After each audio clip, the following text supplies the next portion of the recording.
I am done with World Ablaze mod for the time being until major changes happen with the mod.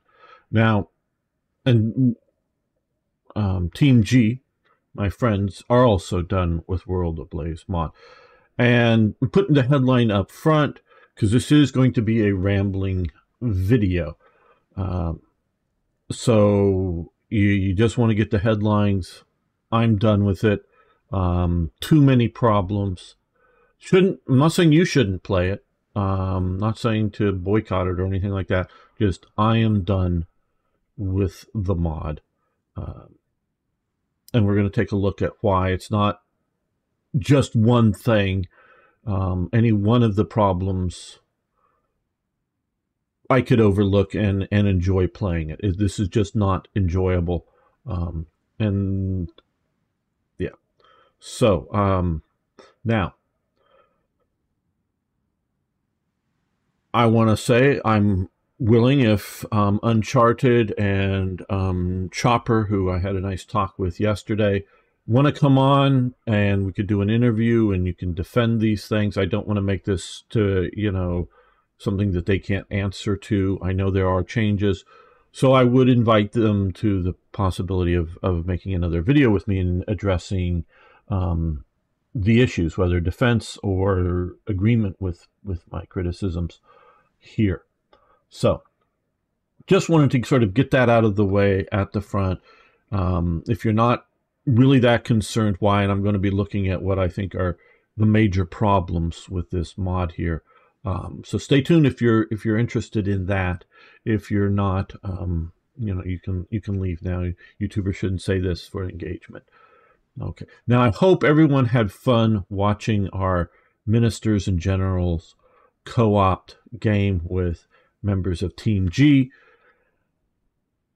We had a lot of fun just interacting and playing with each other. And if you didn't watch the series, it was based upon the idea of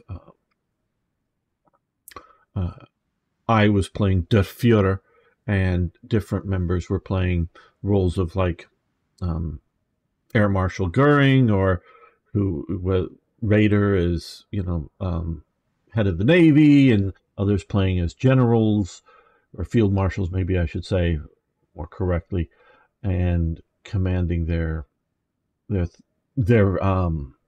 fields, and everyone advocating for more aircraft production or more tank production or whatever. And it was really fun. Now also we played a competitive game, World Ablaze game, in which again Team G took the major powers and we battled each other. And also I just played a single player game as Germany as well. So I've played a bunch of World Ablaze. Now, talking to Chopper yesterday, the version that we played, because it's been a while, I believe is now an older version. Things have changed. Mods will continue our continuous work and not just a single iteration. So things have probably already changed, maybe improved, maybe made worse. So we're going to go in and look at that. Now, on the defense of what I'm saying, after I've evaluated World Ablaze here on a again, something of a rambling video here. This is why it's going to be more rambling. I'm going to take a look at sort of explain who I am and how important am I, and I hope you get the self-deprecating humor there. But I have made a mod called Third Reich Events. It is actually a sub-mod for the Black Ice mod. And I know many of you know this, of course, because many of you played the mod. For Black Ice for Hearts of Iron 3. So I have done a fairly deep dive into National Socialist Germany.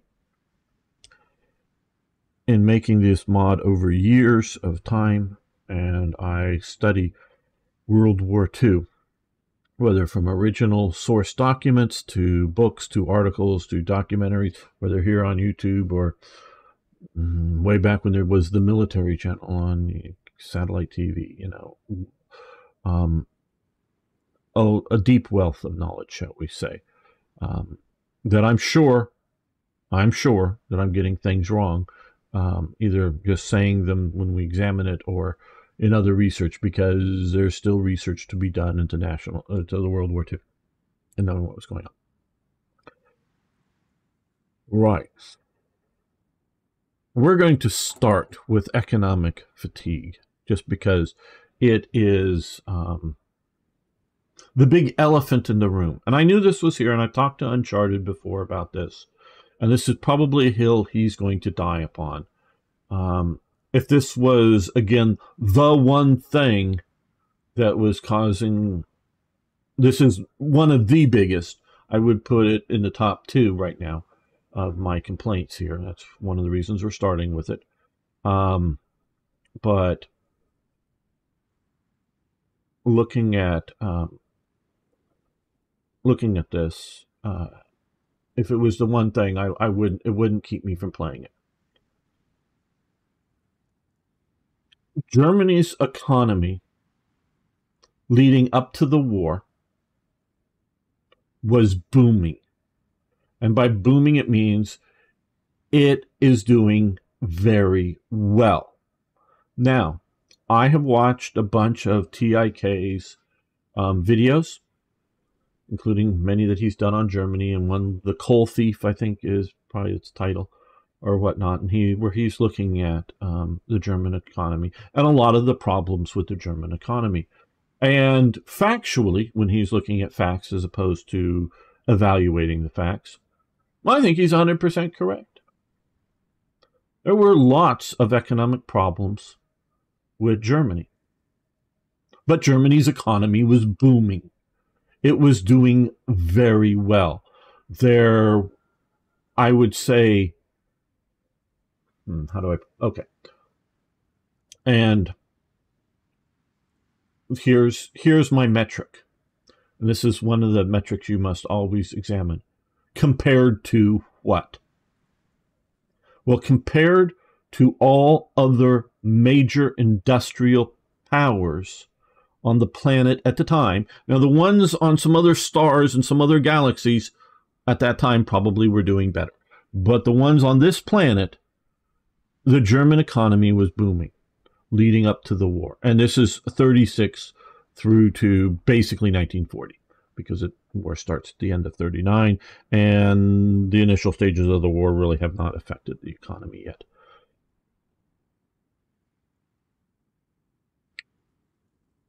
And as talking to Chopper, yeah, the American economy is doing very poorly. Now, and I'll agree that it's really only 41 that the American economy is starting to doing good. Getting a bit out of the Great Depression in 39, 40, not just because of the war, but other factors as well. But really, it is doing poorly. And I'm also here looking at the 36 to roughly 1940, the 4-year period. There are lots of strikes going on in Britain. There's a lot of economic woes. Similarly with France, lots of economic problems there. Now, these aren't the worst economies, but these aren't, on the planet or the worst economies that they could have. But they're not doing great. Mussolini's economy, it's doing okay, but it's not doing as good as the German economy. Soviet Union is always a mess. And if I think some of these problems is because they've updated the game since I've loaded this save. So this is an unplayable save right now. I know that. But we will get into looking at this. The Soviet economy,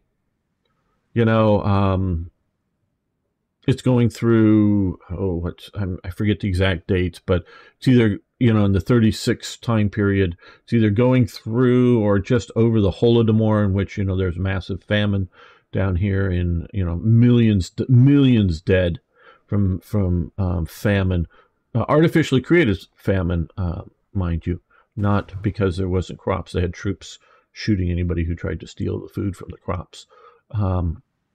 Millions die in Ukraine. So I can't count them as doing good. The Japanese economy, they've had major earthquakes. They've had other problems. Yeah, they're sort of getting a little better, but it's not that great. So compared to all the other major industrial powers, and basically all the major industrial powers end up in World War II, Germany's economy is booming, and we'll get into some of the evidence when we look at the Third Reich events mod coming up here. So we have 64%.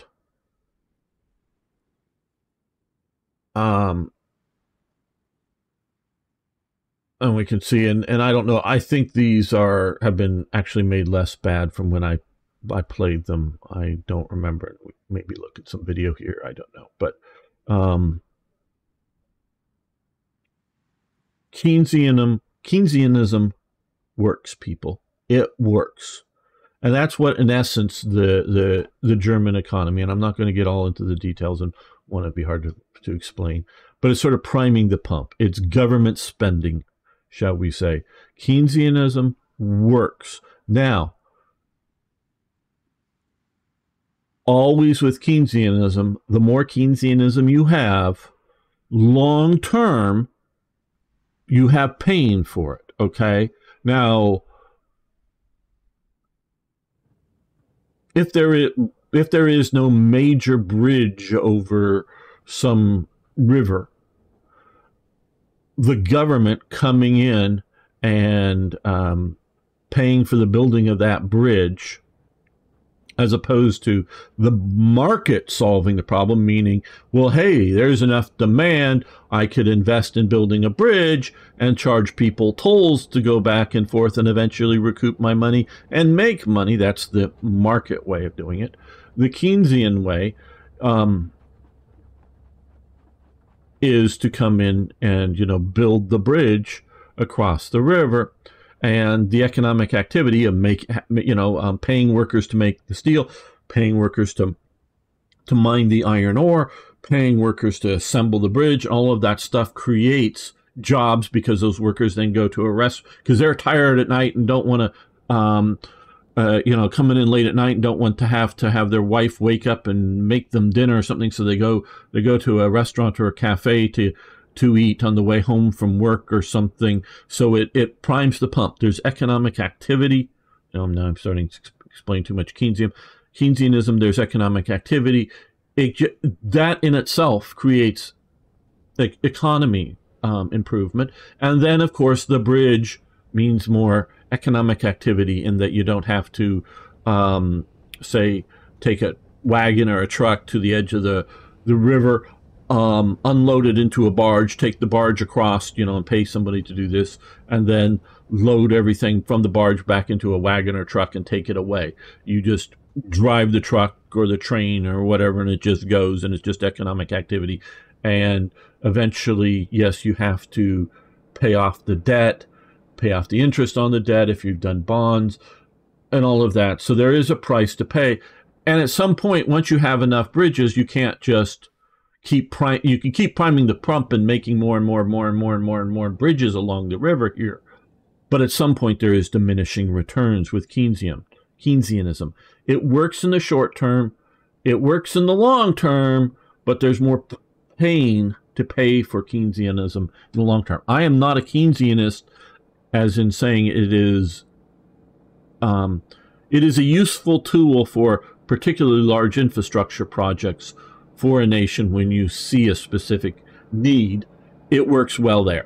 I mean, it works very well there.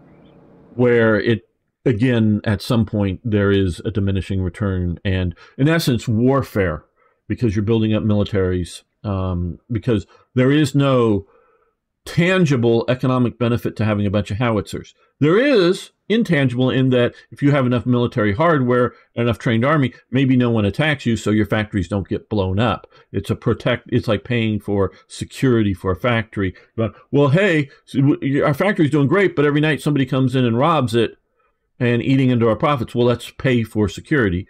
And companies sometimes overspend, sometimes way underspend, and then they wonder why they're, well, because where are they going to make cuts? Well, security doesn't make us money. Well, security protects your assets. So yes, militaries do provide economic good to things, but now, of course, warfare is very, very caustic on economies, actually, because destruction, not just production. But in essence, militaries are a Keynesian endeavor at its core.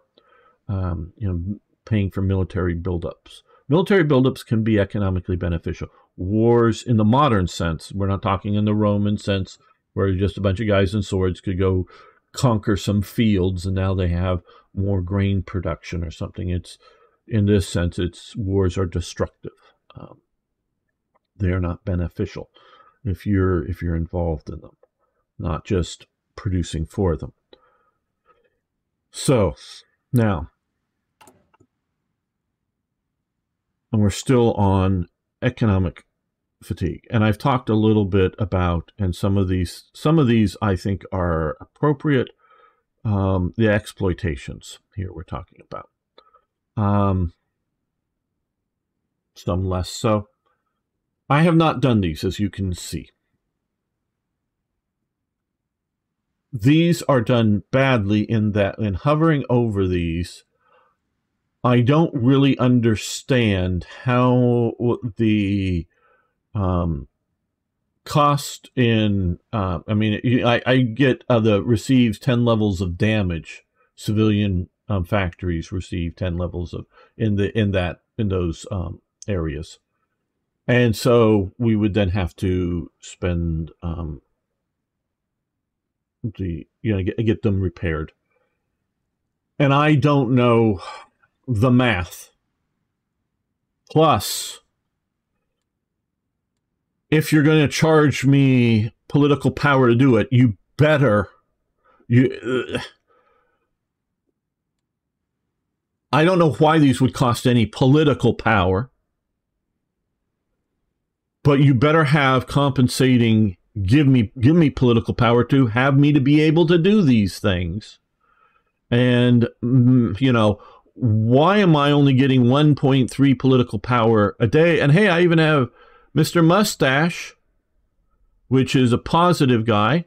Why is Fritz Todt negative political power? I don't understand that. Walter Funk, negative political power? I don't understand that either. Willem Canaris, okay, he was sort of a wrench in the gears, the cogs trying to disrupt the system a little bit. Himmler, I can, see him both either as a positive or negative. Ribbentrop, I don't know why specifically he's giving because he's foreign minister, not internal minister, why he's giving political power. But, it just, let's make this 5 per day. If I've got to spend 50, 50, 50, 25, 50, 50, along with mass other, do I want to inspire the public? Which seems, now, I get the point that I shouldn't maybe be able to hit this, and constantly do it. It should have a cost. It should be expending some political power to inspire the public. Okay, I'm not arguing that these shouldn't have costs, but at these sort of costs, why in the hell don't we get a hell of a lot more political power? Unless I'm really not supposed to be able to do all of these, but do one of them. Do one, and then next year or in 3 months, do another one. If it's really supposed to be meant to be that sort of, limited factor, okay, but it's just seems to me either whether you want these things to just cause zero political power and just be able to only happen once, or so I don't understand giving me costs here that then somehow I also hate these things. Who's assigning me these tasks? I thought I was supposed to be Der Führer. That was the original concept of this game, and I'm not, you know, I'm.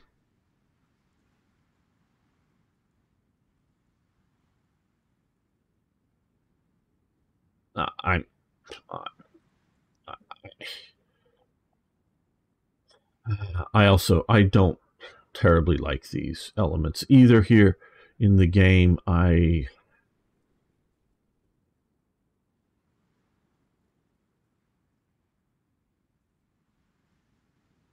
don't know how we would see the SS unloyal. We can talk about the Wehrmacht and how and why and when it becomes loyal and stays loyal to the end.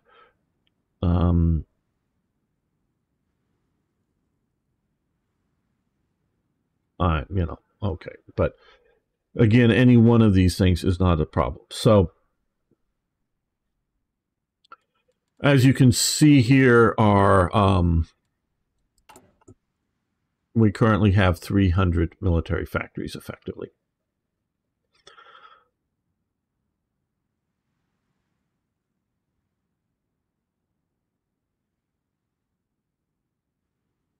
And we are in August 1941 in here. So let's get to the economic fatigue. Oh, and in essence, these here are meant to be your economic fatigue, okay? Meaning whether by conditions, appointed Albert Speer, which I could see as being a requirement here, and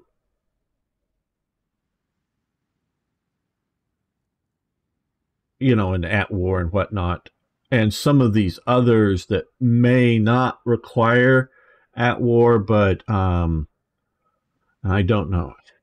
Again, I coded early on for Hearts of Iron 4, but it has been a long time since I made a sort of a test version of my mod, only about a quarter of the size of the if even that, of the full thing. And coding has changed a lot in Hearts of Iron 4, and I'm not up to date on the coding. Still pretty familiar with, even though it's been a fair amount of time coding with Hearts of Iron 3. For any of these economic type things, you could have one set of conditions if at war, and another set of conditions, like cost and consumer factory goods or something in peacetime. So the idea was that depending on what economy you have set, how well it works in war or peace, and to sort of counterbalance, to function as that. And you could argue, a lot of things, because these are modeling, these are, formulas that sort of kind of match sort of kind of reality. And depending on the country and whether you allow war economy in a time of peace, maybe for certain ideologies, but what is its cost? And where people will put up with more, limited civilian productions in times of war and things like that. So these are sort of meant to be your, as well as here for,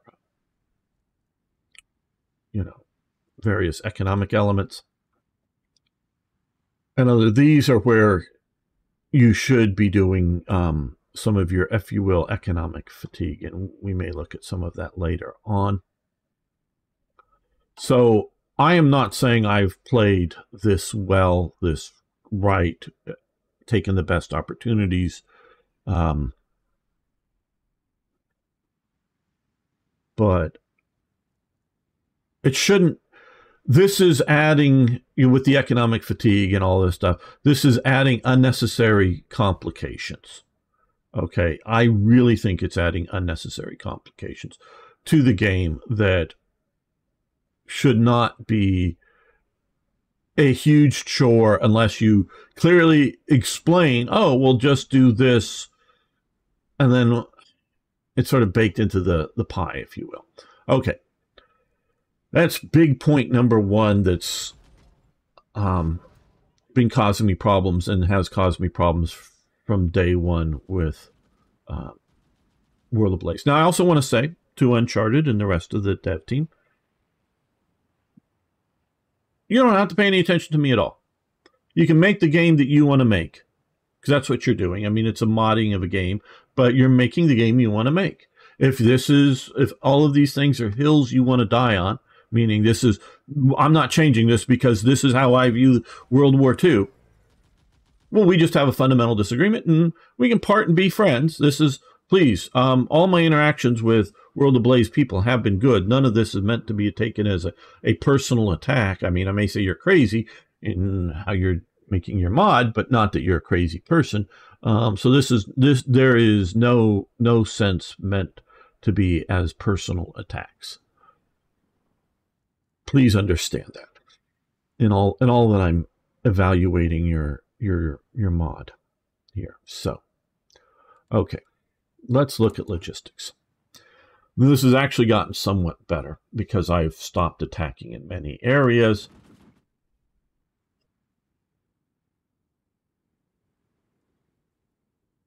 Okay, I am being pushed back here. We had, and you can look at some of the series, we had gone in deeper. I am being pushed back in fucking 1941 in August. I am being pushed back by the Soviet fucking Union. You know how broke, and again, this is gamer getting upset, not, don't take it personal, with your mod, that your mod is fucking broken. That I cannot, with casual handling, not expert handling of making sure that I'm min-maxing the most out of the German economy and exploitating of controlled territories and min-maxing and finally getting it all super fine-tuned. No, just casual play. The German army I should be rampaging across the Soviet Union. Okay. Now, we can talk about the bad AIs. We can talk about how the AIs will put all their forces along the borders and then decide that Iran is a major threat and put a lot of forces there, and, decide Japan or Manchukuo is a major threat and put huge amounts of forces way out there. We can talk about all of that crap, and this is HOI IV crap with their AI. We can talk about all those problems.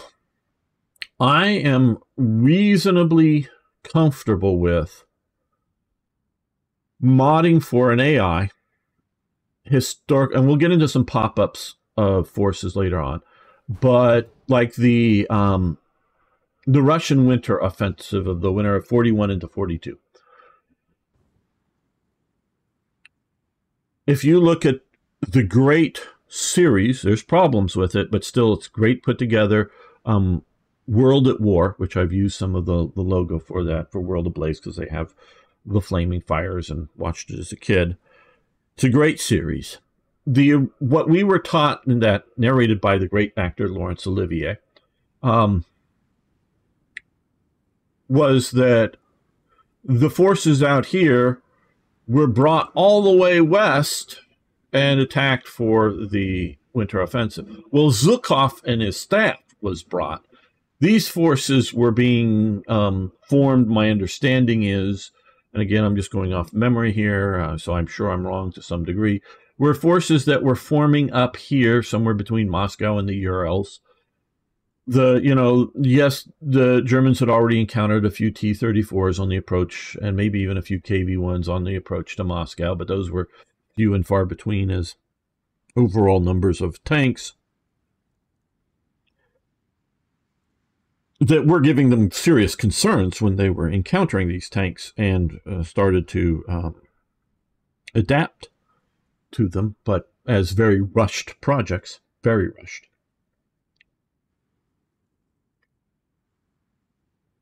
But the forces were here, that sitting back here all the time that all the forces were pushing in here, they were sitting back here getting ready, because these were sort of reevaluating, updating after the complete failures in the Winter War and other things. And so they're set up as a counteroffensive. And also say, I do believe that they couldn't move these forces because they didn't, the trucks, literally the trucks and the tanks, if you started driving here, they wouldn't make it. They would all break down. And so you can't move them. Why? Because they're using, I believe, this is again my belief, and we'll get to some of this, how it's affected in the game. They were using the train system to pull the factories east. So, you know, yeah, you could, in theory, you know, have a train go one way here loaded with factory equipment and come back with tanks, but you want to move it as an organized force and not just piecemeal to the front. So I'm sure they are moving to some degree, but they're not moving it to plug gaps in the front line. They're, you know, in essence, getting ready to either defend or do the winter counteroffensive that happens. So, you know, there's only a limited number of, you know, train lift capacity in the Soviet Union. And I do believe a lot of it, and Germany captures a lot of rolling stock. I don't know numbers or percentages, but we know they capture a lot. Enough that they are using, to some degree, Russian trains on Russian gauge track in a limited way, mostly just, you know, what they can get their hands on here and where and use it, but they are capturing a lot. A lot doesn't mean most. A lot just means a significant amount to the war effort. They are doing so. So what should stop Germany? And so popping up, like if you were to say either on the clock, you know, from the start of the offensive, along with, because part of it's along with on the offensive, part of it might be starting a clock ticking as when the offense, you know, Barbarossa is declared. However you want to do it, and you may also check for controls of certain provinces, especially to make sure they don't pop up behind, you know, magically appear, and we'll get to some of that stuff later on, magically appear behind German lines with some, you know, tank divisions would not be appropriate. But you could have the AI pop up the forces that are the, you know, winter counteroffensive type forces that in essence magically appear, in the sense that they come onto the board, but you could easily and this is for, again, for the AI, you can allow the humans to make mistakes if they want to make mistakes, kind of thing. You know, meaning instead of planning and organizing and training the forces back up here, they can plan and organize their training the forces along the German border if they so wish to. But for the AI, you just simply, you know, make decisions or events or national focuses. And we'll look at some of the national focuses here. Or whatever that have costs, you know, in essence, a type of economic fatigue that pays for the equipment, you know. So it's not that it's just magically appearing out of pixie dust in, you know, no, it's being paid for by some designed cost that, you know, takes 20% of military factories off the board somehow, you know, by some effect or something like that, for the AI to get these forces or whatever it is to. And it doesn't necessarily have to pay for one-to-one equivalency in the force, in, you know, what you get to what it would theoretically cost, because obviously production efficiency does exist, and how efficient is Soviet production to what model of tanks and whatnot. I mean, the math can get difficult. So, I mean, you can just generalize to some degree, and I would be happy with that if you want to do that. So if you wish to create, military districts or military zones or whatever they're exactly called, translated in and out of English from Russian, you can create those to be able to compensate for the AI's bad and maybe deployment along either the borders with Germany or the, sometimes wanting to throw, forces along stupid borders or defend coasts that aren't going to be invaded or whatever it is. You can spawn forces at appropriate times in what you consider appropriate amounts. That would be an acceptable way to deal with this. Now, like I say, Germany should be rampaging. It should be hitting all of these forces. German infantry divisions should be crushing Soviet infantry divisions, holding off very credibly Soviet armored divisions at this time. It should be doing great. What should the thing you keep coming back to limit? The beauty of this, I've yet to play a good game going into the Soviet Union that I get to play with these. These should be the things that keep me from going too deep, is supply limitations that are now finally built into this game. I'm talking finally because I've only really played Hearts of Iron 3 and Hearts of Iron 4. So I'm talking both of those, that pushing deep into here, and maybe I'll be brilliant and, take out, and Leningrad. Maybe I'll even take out all of these in the three big star cities, Leningrad, Moscow, and Stalingrad, the first year even, but again, with a bunch of reinforcements and other things. But I should be at the end of my tether, and it should, take time and which it does in this, to rehabilitate captured railways, getting supply dumps, handling all the supplies. That should be my limiting factor. My understanding, the panzer divisions that were nearing Moscow, again, this is a lot based on my understandings, and I'm sure I'm wrong on some of this. And again, I'm extending an offer if they want to do sort of an interview / defense of their mod. I would be happy to give them, because I think it would be good for viewership.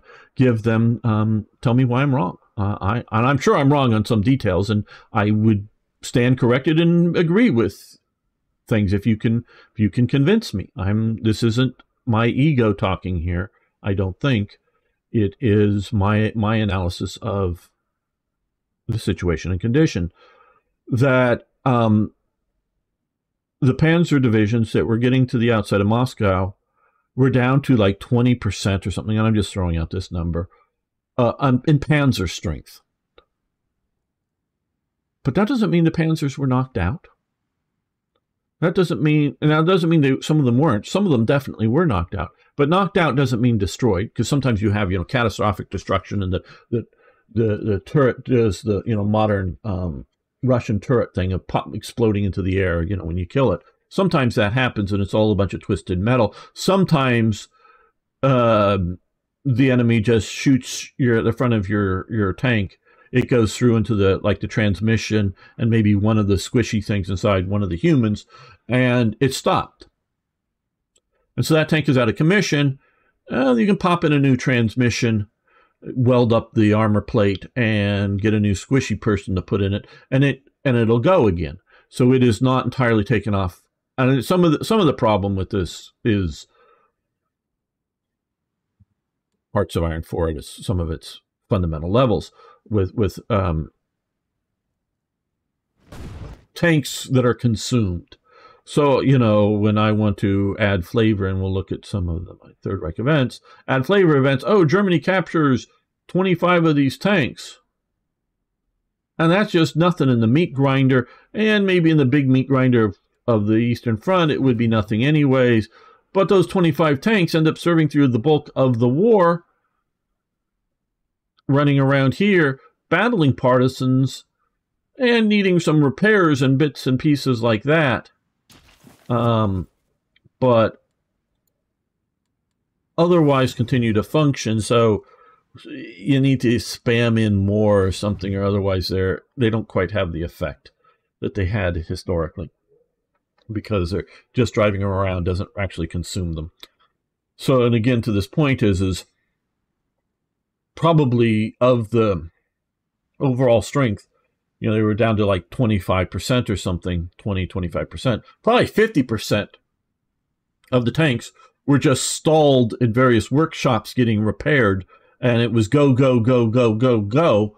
Don't wait for the repairs. Don't wait for the day or two to get that tank repaired. Just go, go, go, go. And all that strength would come back to the unit over time. Well, that is sort of kind of what I was hoping, that having these rail sections, needing to control rail sections. Now, this is one thing.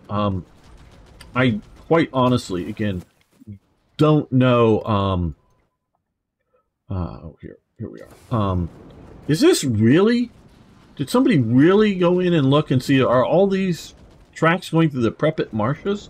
Really? I mean, if so, then it's so. I do have some railway maps of the Soviet Union. I have not looked to see the Prepit marshes and the railway system. That is something that, in playing this, and I don't know whether this is from this mod or from base game. I just, again, please excuse me, some of this stuff I'm talking, I know I'm from ignorance. But this just seems like overly much for here. But maybe that's historically the way it was. I don't know. Whatever the historical railway layout was is what it should be. And then, yes, we're interpreting the, you know, where supply dumps, because obviously you can have a supply dump at anywhere along the tracks to some degree. You know, exactly how much traffic can a rail line take, you know, again, we're somewhat, you know, what's not retconning, what's the term I'm looking for? Reverse engineering. You know, we're trying to look at history and what we know about, because it isn't clear that we always know everything, especially about the Soviet Union at the time, and trying to make it fit into a, you know, into the game and whatnot. So, yeah, this is entirely effing inappropriate that the Soviet Union is pushing me back. You made a bad game. Do not think I'm playing on some sort of ultra hard mode just to see if I can do it, dude. No, I want a game that is, and I thought this was the goal of World Ablaze, is to model history as close as possible. And this ain't doing it. This just ain't doing it. And my understanding from my friend Toyjet, who I watch list doing, we may look at that later in this rambling video. There's a bunch of buffs, debuffs, or whatever for the Soviet Union or Germany in combat that are doing a huge amount of attritional damage to German soldiers just because we're at war, supposedly, from what he says. And I have looked a little bit into some of the elements of the mod. You know, actual coding. I forget exactly what it was I dug up, but and I don't know exactly what he was looking at, but my understanding is, again, some of this can change or may have already changed, but this is, in my opinion, entirely unacceptable. That this is happening. You know, this is just bad. I mean, this is just bad. Now, again, if I was pushing way deep in here and running out of supplies, that'd be a different matter. This is literally right on the border here. Now, I know I've disbanded a bunch, and I was asked, why, but I had I disbanded some of the cavalry units around. Why I have them, we can maybe go into some of that later. Maybe I shouldn't have them, but they exist. We want to come here. In June 1941, before the start of Barbarossa, Germany had over 62,000 light infantry equipment. We can see that they have 600 right now, and some of that, I believe, is because I've disbanded some forces around in some places to get equipment to the front lines. It does seem like there's an appropriate amount of heavy infantry equipment, but again, in June, I had 21,000 heavy infantry equipment. Support equipment. I am 15,000 negative. Again, in June 1941, so from June to August, in June, I had 12,000 positive support equipment. Okay, 12,000 positive to 15,000 negative in approximately 2 months. And even you go, oh, say, yeah, gamer, you should have done X, Y, and Z and had, 200 more military factories at this point, or maybe even 300 more military factories. I still don't effing care. If we're burning up almost 30,000 support equipment in 2 months, support equipment, not necessarily, if they're radios don't get shot up a lot in combat. I mean, they do sometimes. Artillery. Now, again, here, this isn't so terrible, but we've gone from, in June, almost 4,000. It was 3,900 K, 3,000, 0.900, down to 2,000. Again, I've disbanded some forces here. And artillery. Artillery, unless you're losing, and yes, we have been being pushed back, artillery, normally you don't have heavy losses in combat of artillery. Now, I do know that this is partly, again, the design mode that the artillery piece wasn't the artillery piece. And literally, I had Podcat explain this to me, the main developer of this game. Again, we will get into sort of who I am. I was one of the beta testers. I mean, I can't really talk about inside because I'm still under NDA, blah, blah, blah. But just I was one of the beta testers, and some of my conversations, and I'm very careful about what I say. I'm not going to say anything that I think they would disapprove of. But some of my conversations were done in public forums. Some of them were done in the beta forums with the developers of this game. So I understand the mentality of the people who made it. This was meant to not just model, again, however many artillery pieces you make, but the lifetime, and this is what's ridiculous, the lifetime supply of ammunition. Same with the tank. And originally, lifetime supply of fuel. So that, yes, when you consume tanks, you're consuming the ammunition and the fuel and whatnot. So eventually they get consumed up.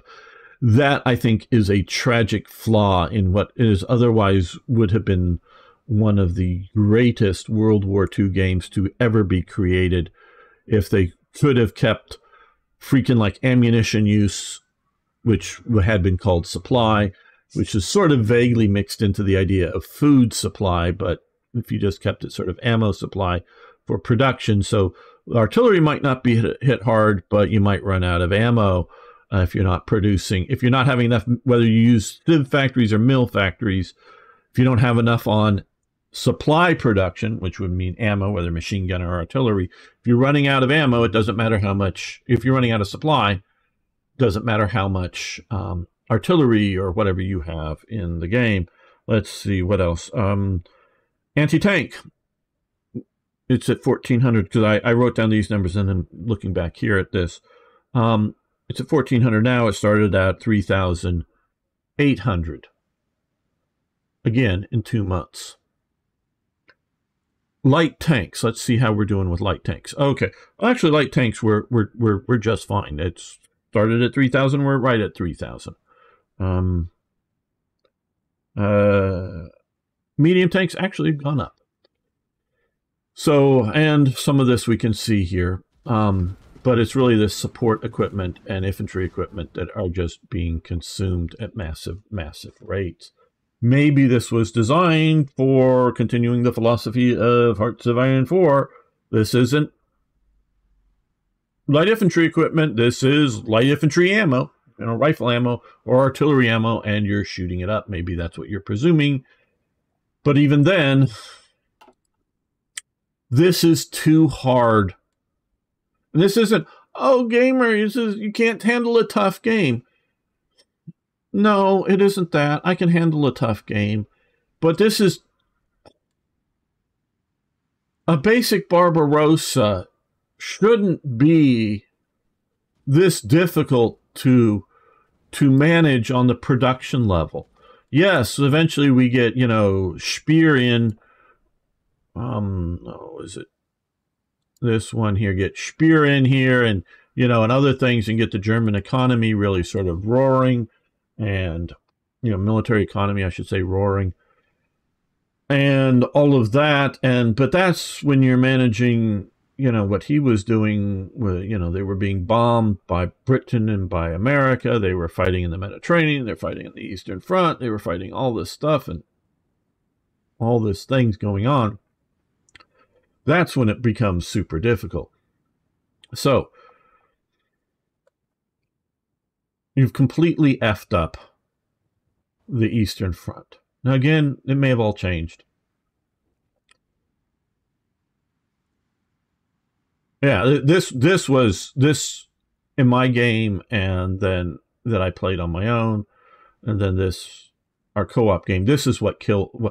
It's more than the final straw, but this is like, fuck no, I'm not coming back until I know that until there is like no debuffs in fighting the Soviet Union. And I'm going to be trying Black Ice, and I've said basically the same thing. I'm going to try to investigate how much I'm going to be upset by Black Ice, because they had other sets of fucking debuffs. Now, this was before the railways happened, that again had similar sorts, not equipment effects, but combat effects that made Germany super uber weak right along the border, where for those effects I would have agreed for the exact effects that they were talking about, or had, if we were talking about especially east of Moscow. This was before railways had been introduced into the game, so I would not be adverse to those things deep, but they were happening right on the border. So yes, this is a sort of a killer for me.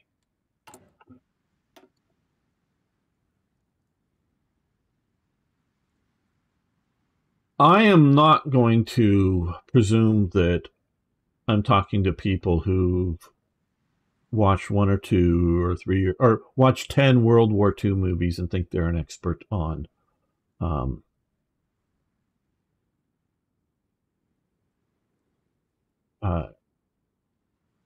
National Socialist Germany. I'm going to presume that we're talking about people who have done research. Okay. As one of the people, I forget who, and it was a while ago, sometimes with these things, they're just looking for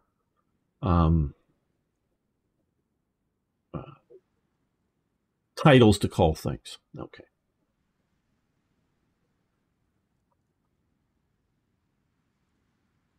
Now,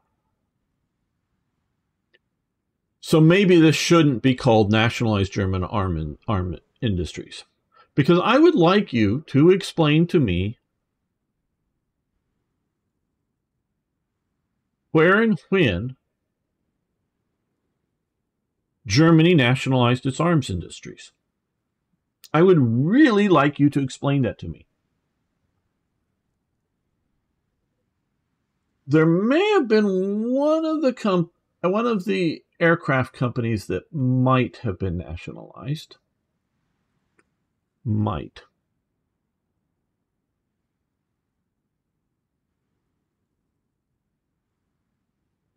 But I'm not sure about that. There was the Gustloff Works. I'm sure I'm butchering the name. Wilhelm Gustloff. They named the cruise ship after him. He was the Nazi who was sort of in charge of the Ausland organization, meaning the the NSDAP party German citizens, NSDA party members outside of Germany. He was in charge of that organization, and he was in charge of the Nazis of Swiss nationality. I say that because the Ausland organization did not, or was not supposed to, directly deal with ethnic Germans in other countries. It was meant to deal with Germans living in other countries. And Gustloff was dual citizen with Switzerland and Germany. He was killed by the hero Frankfurter. Sorry, I'm butchering your name. You were a hero. Who he casually walked into his office, asked to see him. He asked his wife if he could be seen, so he was at home in his home office, put in there. He comes in, he shoots them. He casually puts the pistol down, calls the police. Police come and arrest him. He's put in life in prison in Switzerland. In 1945, he's released. And in my opinion, he saved Switzerland from invasion. He himself saved Switzerland from invasion. And eventually he immigrates to Israel and lives out the rest of his life. In my opinion, a hero. Not just because he killed a Nazi, but because he saved Switzerland. But so he becomes a National Socialist martyr. Gustloff becomes a National Socialist martyr. There was an arms company in Germany before and during World War I called Simpson & Co. After World War I, it is the one arms company, according to the Treaty of Versailles, that was allowed to continue to make arms for the German army by the treaty. It was described as the smallest of the big small arms manufacturers of Germany, meaning they didn't make artillery, they didn't make, big things. They made, rifles, pistols, that kind of thing, but for the military, the smallest of the big ones. All the rest were banned. Krupp and Mauser and whatnot were all banned from making small arms for the German military at that point. Now, it just happens to be that Simpson & Co. was Jewish-owned. And I could go into some of the details. I did talk to a Simpsons heir. The family does get out intact. But the factory is nationalized. It's first under one sort of generic name. Then after Gustloff is killed, they rename it as that. That is a government-owned, nationalized arms factory. Maybe in games terms, maybe 4 military factory. I don't know. How do we reverse engineer things? But yeah, it's a significant arms factory. And that continues to grow over time. But mainly it's adding things like, and it's mostly that it's confiscated is mostly other Jewish businesses. But there, during the war, and they make a lot of them, is the wood gasifiers. The thing you put wood in, it burns, gas comes off, not gasoline, but gas, comes off of it that's flammable, that's fed into an internal combustion engine and run. So you're running an internal combustion engine on wood. There's tens of thousands, hundreds 100,000+ made in multiple countries of these types of things, but they only have like, I don't know, 30-40% of the power of a proper gasoline engine. So you don't use them for military purposes. You use them for, behind the front lines, running your economy, keeping it going. The truck that, whether it's, delivering stuff around the city, whether for the war effort or just delivering, food to stores or whatever, keeping society going, but can do so with underpowered vehicles. They make things like that. They're a significant industrialized firm. But as far as I can tell, that is it. The Hermann Göring Works is primarily a resource production, mining, refining, that kind of thing. We could go into some of what and why it does. Well, let's do that right now. It was originally sort of founded, from my readings, when I forget what rare earth mineral that they were looking at. There was a large deposit in Germany. It was being generally one of the major deposits in the world at the time was in Morocco, so it was in French control. The Germans wanted their deposit, and this is like around, after the starting of the 4-year plan, so it's sometime late in 1936, 37 is when this happens. The Germans want to get their, it's like for open pit mining, wants them to get the mine going. All the major mining companies come in and look at it and go, there's not enough profit here, because although there's a lot of it, it's mixed with a lot of other just, junk, earth or whatever. It doesn't really matter. But meaning the richness of the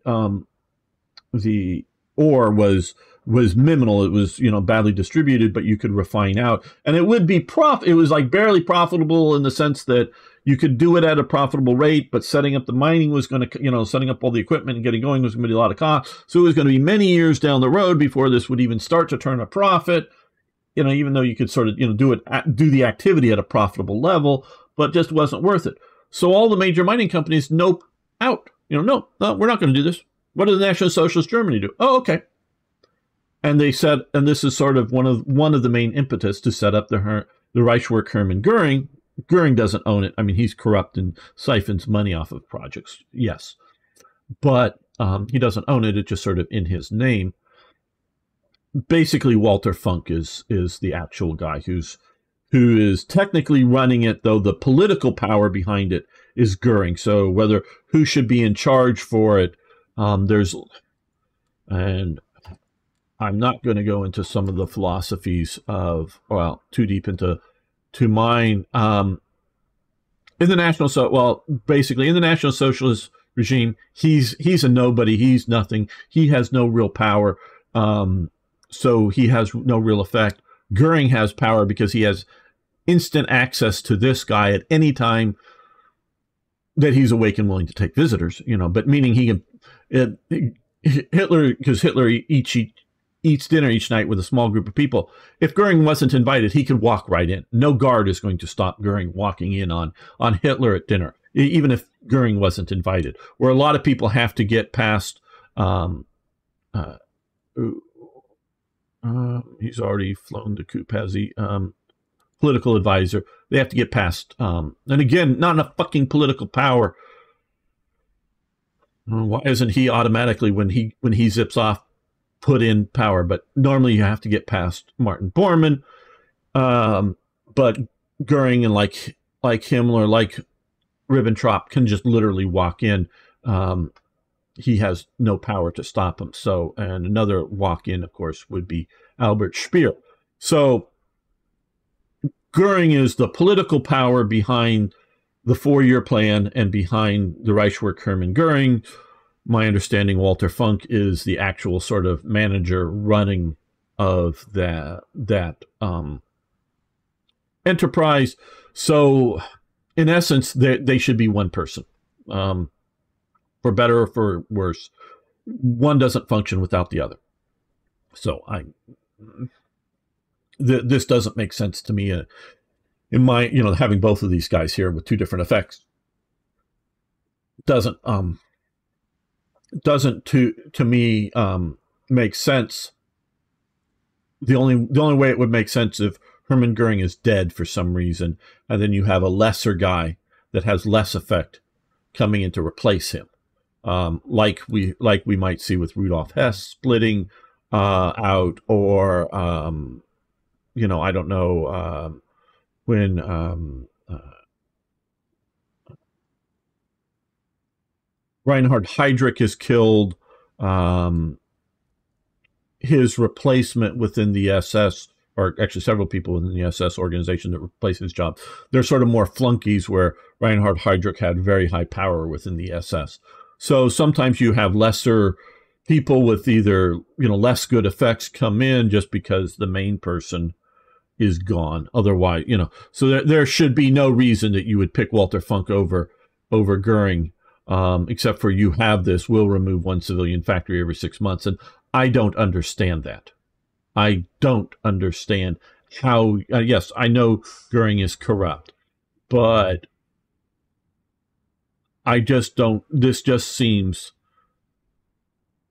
and I thought it was faster than one every 6 months. I thought it was like one every 3 or 4, but maybe you've changed it. I don't know. But it just seems overly much. I don't see the justification for that, but maybe that could be explained. Because I get the idea of either inefficiency or pouring resources into, other steel mills and aluminum mills and other things that might counterbalance it for it. But I don't know why the political power gain is negative. Because then, if anything, I think he would be building political power. He was immensely popular in Germany. Goering was. He was popular really until Germany starts getting bombed. But before then, he's, the World War I sort of super ace. Not, in that he was ace. He gets the Blue Max. Not that maybe, Volke or the Red Baron, but he takes over after the Red Baron of the Flying Circus. So he's the last leader of the Flying Circus, winner of the Blue Max. So the Paul le Mérite medal. So he is a big sort of Nazi superstar, if you will. So I would say positive political gain from him being in power. Generally speaking, just going on. Definitely not a negative.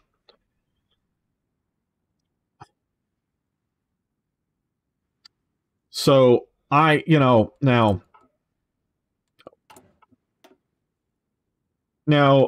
if this was, there are definite organizing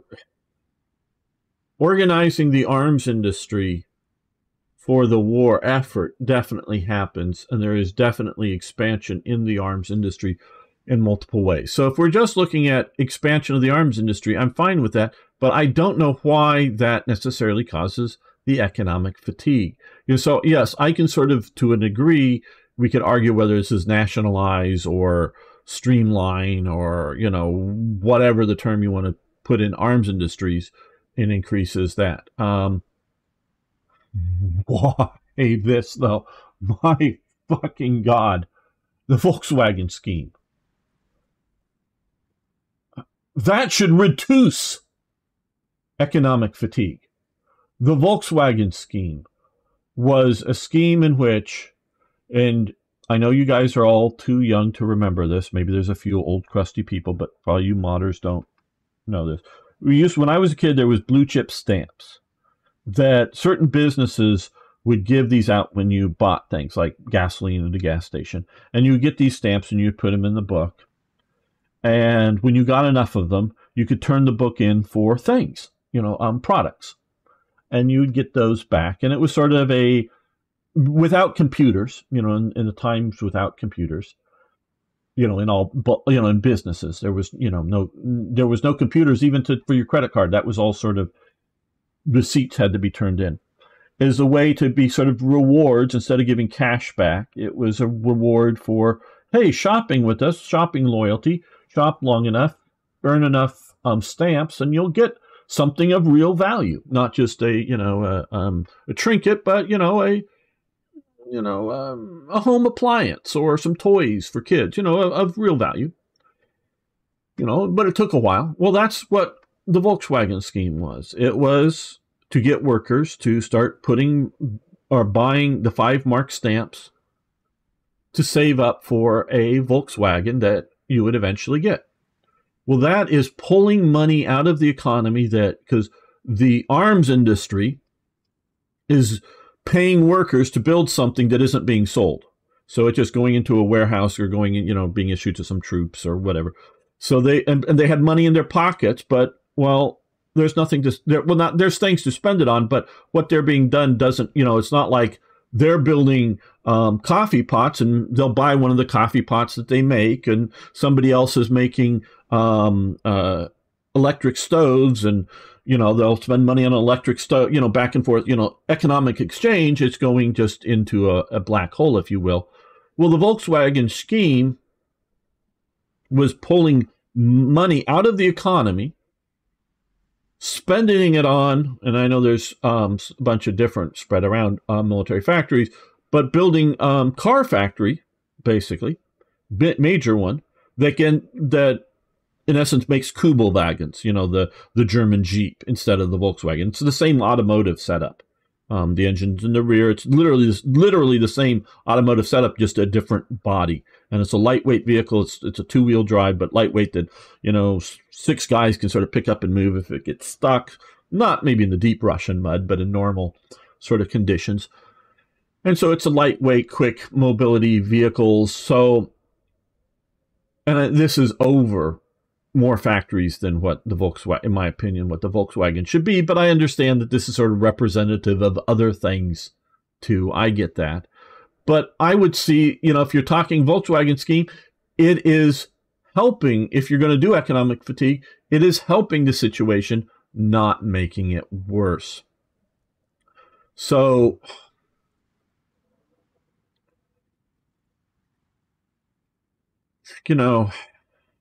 Reichswehr growing more civilian factories, that's appropriate. I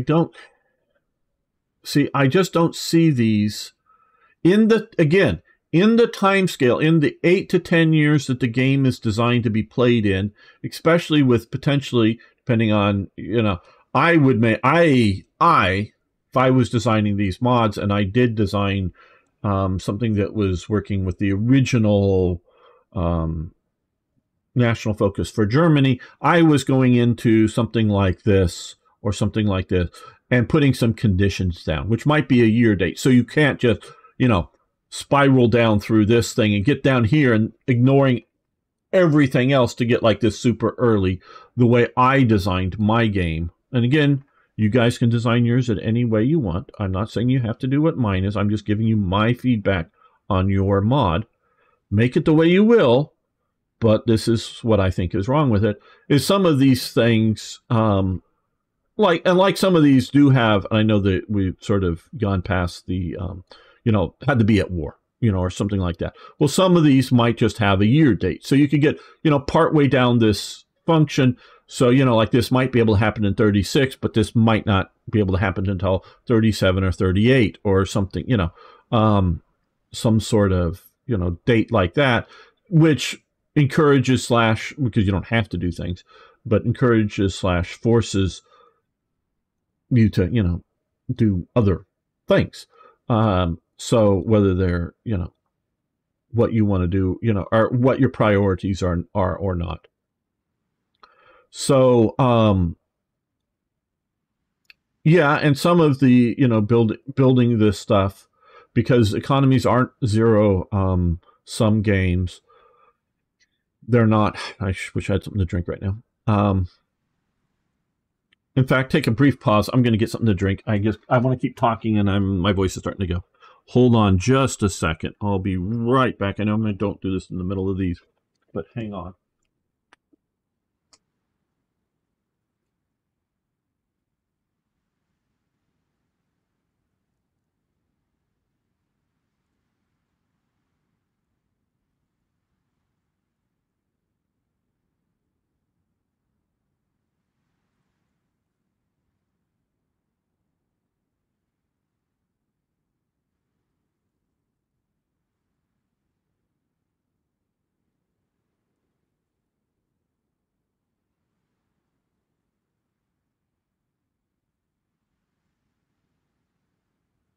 Almost back.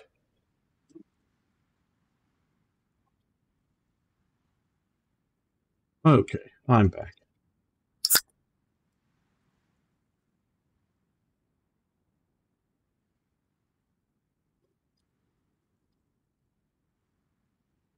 So, like I say, in the time scale of these games, I do, look at some of these, 2% economic, but, it's just all adding up.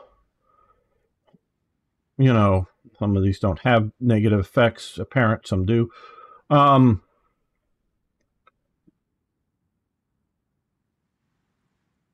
Because some of these should theoretically be designed to be happening in 38, 39, not in 36.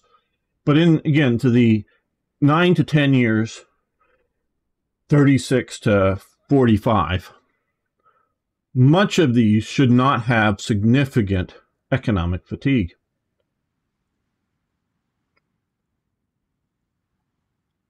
I will fully agree with Uncharted that if we were looking at a 20 to 30-year game, that time frame, that if Germany wins, stays alive, if it's somehow able to manage the war in which it fights the war and gets Britain out and France out, and then goes to be at peace for 5 years, and then declares war on the Soviet Union and finishes that war, and then it declares war on the United States 5 years later. So if we were looking at a 20 or 30-year time scale in which major wars happen and then peace for more multiple years, then economic fatigue, that's real. Let's model that in and see what we can do. And I would agree with it. But when we're talking about spiraling up, but a path to a total war that's going to then be fought out in 4 or 5 years. I know I'm harping on it. I just don't get it. Once you're going to hear, then if we were starting out with total mobilization, the totaler Krieg, the total war, at 0% of economic fatigue, and then start there and start building up there as, if I'm not mistaken, probably I am, but isn't there a, down here, deteriorating economy, as these things start to, build, because this is part of, it's not just those national focuses, and I'm not exactly sure, because I know this is with war economy. But if we were starting with either war economy, at zero economic fatigue, starts the war economy, and 12 days is left, so I don't know. Even that I think is drastic.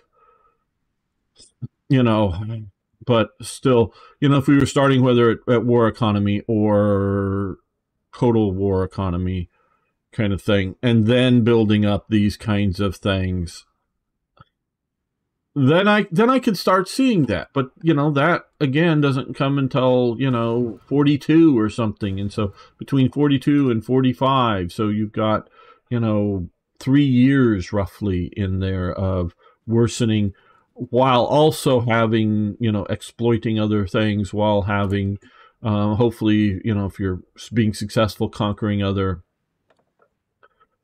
territories, having good management that helps compensate for it, and all of that stuff. It does it better. Okay, from Toyjet, who's played Britain. You do not have enough ability to gain army experience. He could not. He had one good free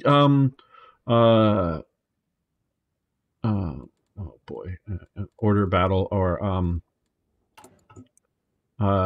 template. one good like armored template, and he couldn't build a good infantry template in enough time before the war starts. So Britain needs the ability to get more army experience, whether through national focuses or events or something. Army experience and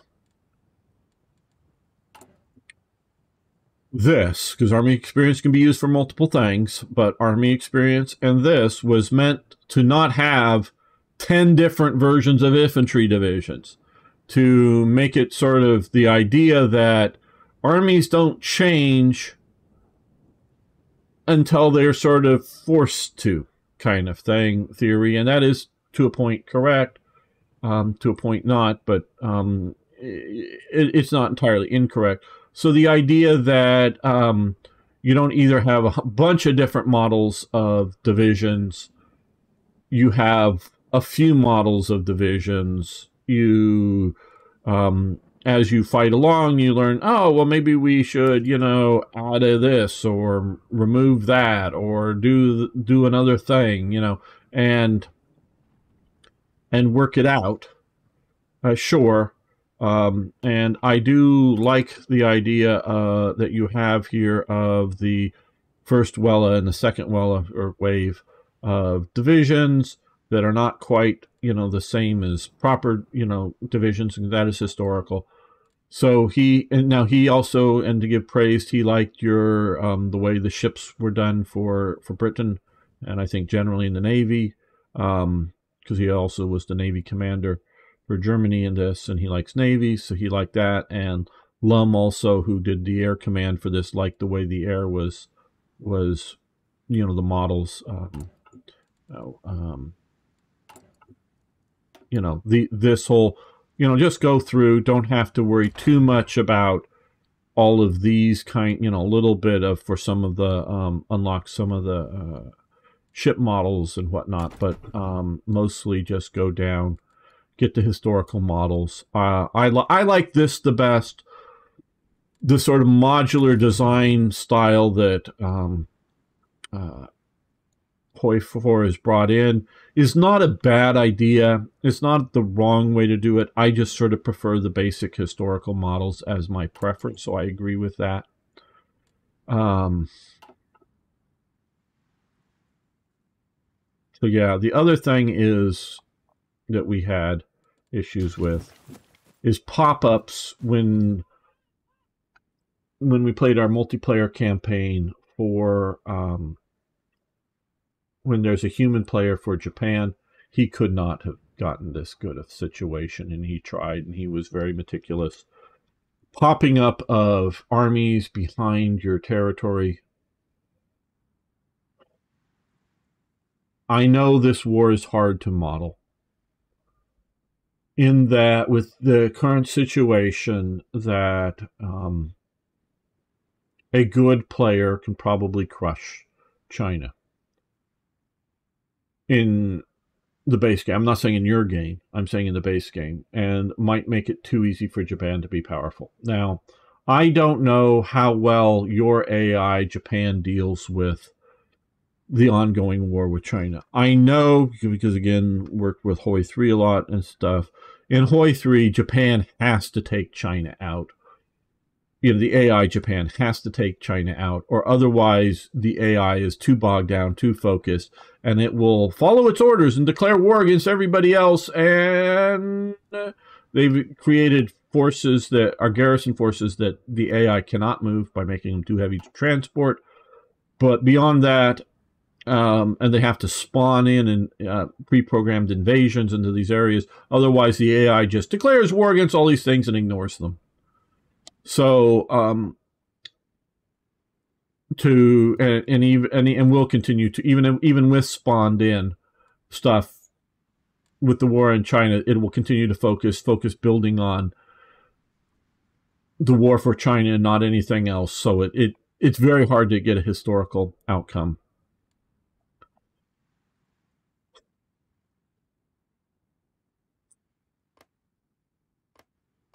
Japan, I know, and there were some areas on the map that Japan actually sort of like ignores some of the coastal areas that had little value while pushing into other things. Like I say, I agree that this is hard to model. I don't know whether you should just give a reasonable challenge and let the human player take China out, or whether you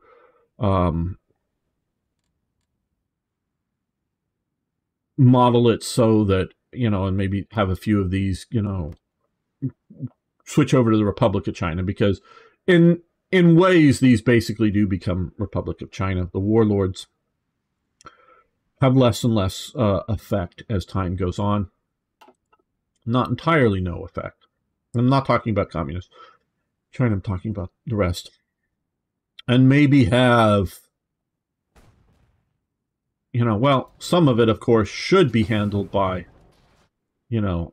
this, railways, in that getting deep into China without too many railways should be difficult.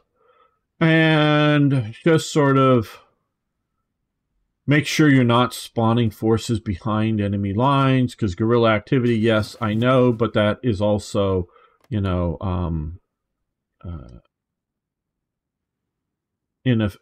effect with, occupation statuses and whatnot. But just sort of appearing forces back, trapping behind, literally cutting off his forward forces, not because they got surrounded by enemy pushing, just because magically appearing, divisional size units that cut off supply and he couldn't fight his way out, and just other things. It just makes, and this is, again, I'm paraphrasing, and you can go back and watch Niagro's comments about playing as Japan. And he took it very seriously and actually practiced a few times on his own, outside of playing the multiplayer game, just to try to do it right and figure out what was going on. And it just was to a difficulty level that is inappropriate. In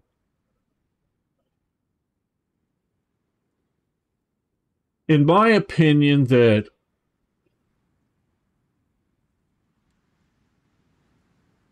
I don't know what, yes, I get the idea of, hey, history, and I don't know why you guys did this.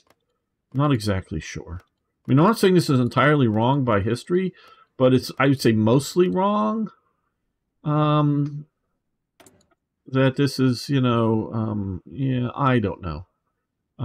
This is CEK, Empire of Japan, military access, but I don't know. Again, this is something you might be able to convince me of. Why having this set up is just giving access and not a puppet of Japan or something like that. I don't know. I would have thought at least, because the French army here mostly goes into barracks and stays there throughout the rest of the war. Yeah, they can leave the barracks. They're not like prisoner of war. They just can't go out in their uniforms and carrying guns. So they get food supplies in, and they just hang out for the war. And when Japan surrenders, they surrender to the French that have been in the barracks the whole war. They literally just turn around and hand over their guns to the French. And the French actually get to keep their guns during the occupation. Just like, yeah, leave them in the armory, kind of thing. And they just, the French mostly sit out the war in Indochina.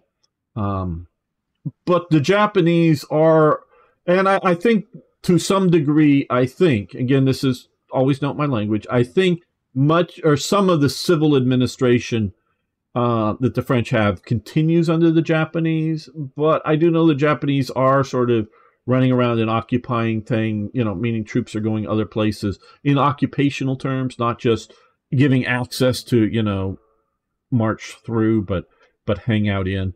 So I don't know, and maybe the resources down here with the rubber or whatever might fill the main need for Japan. And I don't know how much tungsten or chromium or whatever they need that maybe there. I don't know. I don't know. I'm not saying this is entirely wrong, but it's something I would really want a little more conditioning. There should be a bunch more oil over here. Do you not have the oil over here? Okay, you have it down here. Okay, somewhere. Okay, you have, yeah, okay, you have the Burmese oil. Good. So a bunch of oil in Burma.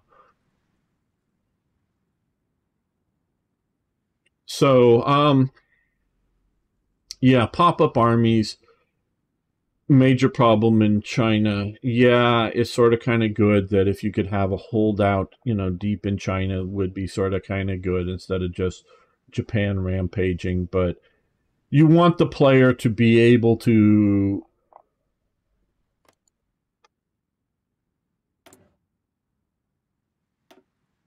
have, and I do know, unlike Hearts of Iron 3, you do have the, naval shipyard building, but to be able to put enough production into aircraft and military units to be able to fight the Western Allies, because if America is modeled well enough, by 44, it should just be able to plow into Japan. 42 should be Japan's year in the the Pacific War, Philippines, Dutch East Indies, all of that kind of stuff. And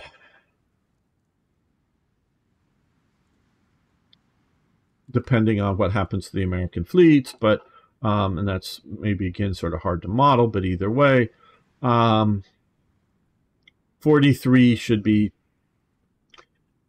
the U.S. getting back onto balance, and it's really late 43, 44, if I'm not mistaken, time-wise, really pushing in, and then 45 is, when we're pushing into, places like Iwo Jima and whatnot, which was a tiny little island. Teeny little island. I know you need something big enough to click on, but 2 provinces, that's too much. Too much to defend. I don't know who is doing this, but it really, that's, again, too big. I know you want to do it, but where's Saipan? Where's Saipan? Is this? Yeah, Saipan. Saipan, yeah, okay, you got that. But Saipan was a bigger thing, I think. Bigger island. Guam, way bigger. I mean, I do see it's 2 provinces here, but yeah. I mean, it was a big hooray battle, but yeah, overdone. I'm not so much talking about the graphic size to make it easy to click on. I'm talking about 2 provinces. So yeah, if you want to give the Japanese player a decent chance to stem off American, and again, I'm not saying it shouldn't be hard to take Japan, but I don't know why a human player wouldn't be able to push in and take Japan. I mean, take China with Japan, sorry. So, okay. Now,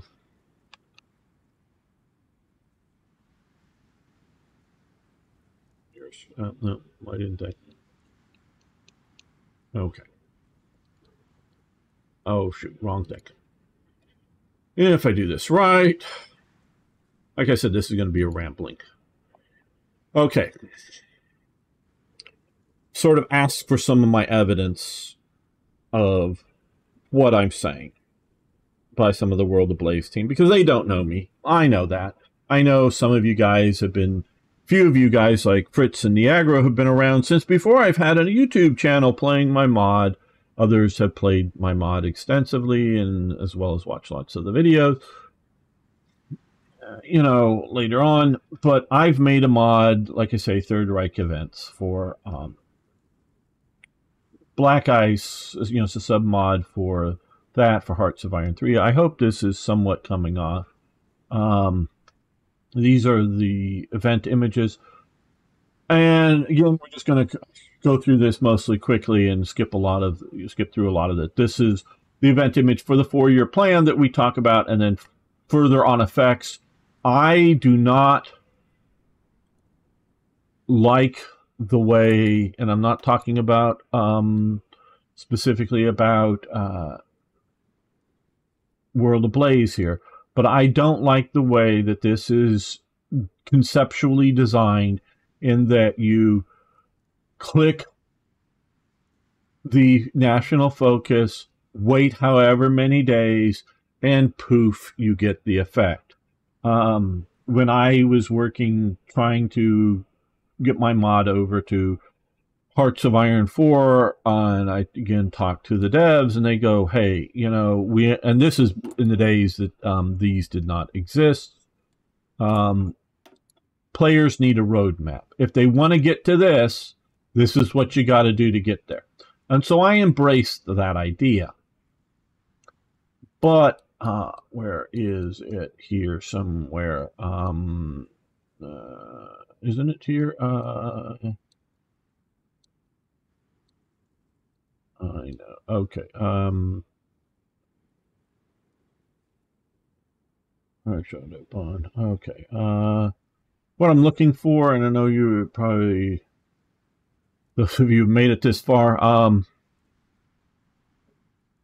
the west wall is what I'm looking for.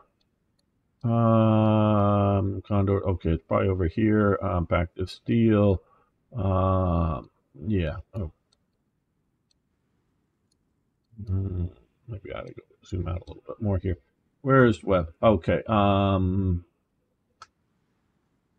Yeah, west wall border watch. Build these.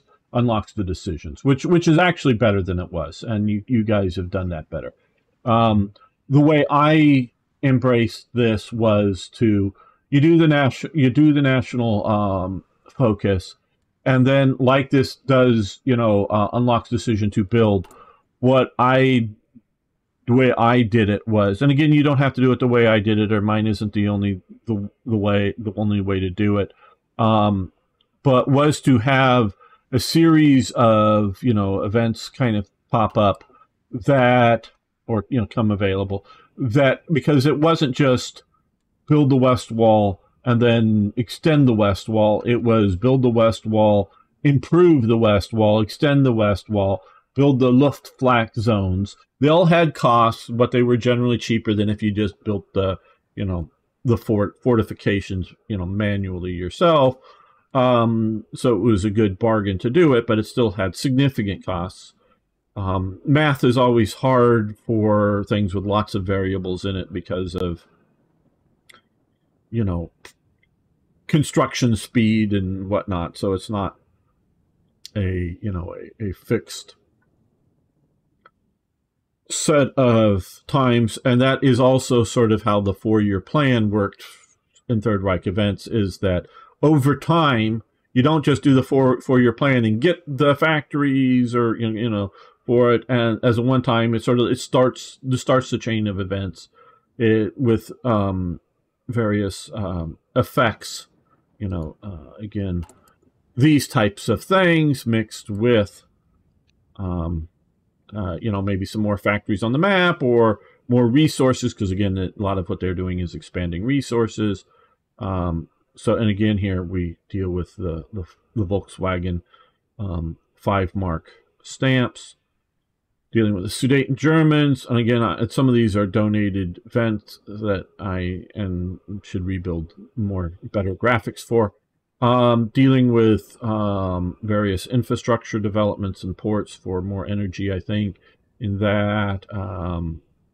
Some of these are dealing with Italy, a lot of treaty type events. You know, that's just so funny. That's actually the real advertisement. F.W. Osman and Sons. You know, when you're evil and you really want to, you know, show it off or something. I had that as the vet. I just think that's literally an advertisement. To me, that's just, yeah, man, evil dude. they're leaning into the evil dudeness, selling SS uniforms. Oh God, I just think that's funny. But going on. And then here is more of a beauty event dealing with the expanding of the, you know, Reich Autobahn, but showing what it looked like. again, and I know you have a Reich Autobahn kind of thing that improves infrastructure. Again, you know, this is just a flavor event dealing with Hitler visiting the West Wall, but the winter relief projects, again, more stuff. There's a lot. We're still just in the B's. This is the moment. This is the moment that Hitler becomes unquestionably in power. The army is loyal. The population is loyal. They all believe in the Führer. This is the moment. This is the parade. I found the film on YouTube and I did screen caps from it. This is the parade is sort of this, marching through here. These are people all around it. These in Berlin. This is the parade going past the statue of Frederick the Great, I believe there. This is the parade, the victory parade in Berlin after the French surrender in World War II. So this is 1940, whenever, whatever. I don't know the date of the original. This fires after the events that you set up Vichy France. This is the moment that Hitler is truly in power. And this, because you can see right here, sort of this sort of darker streak. That's the army, the troops that are, that are marching through the victory parade. And they've got to wander through this crowd. It's not like it's well controlled. All these people are all on the sides of this huge street. So again, this is the moment, and really makes that the Wehrmacht's loyal, the SS loyal, the public's loyal at that point. And I know, and I'm not saying you got it entirely wrong here. The industries, I would say, are loyal. Hitler is in power. None of these internal factors really affect anything more until really the Reich is crumbling. That change, and that's just the moment. Again, some events for Italy and some events for Britain. There's a lot of stuff in here. Some of these are just flavor events. Dietrich Bonhoeffer is commemorated there. Braubag. It's hard looking for information up about Braubag because you get all kinds of weird, well, I don't know, weird, but products for putting female bras in. But yeah, this is the authority that is dealing with synthetic fuel. Again, it's not nationalized. We can look at like Porsche. I forget how many Ferdinand / Elephant tanks, or tank destroyers are made. Ferdinand Porsche is so sure that they're going to use his version of the Tiger, so he just starts producing the damn thing. And the army says, no, we're not buying those. So what do we do with them? Okay, then they build them into their tank destroyers. So, British jet development before the war. This is dealing with Bulgaria switching sides, as if things are crumbling. U.S. coastal artillery coming into the game. All kinds of stuff.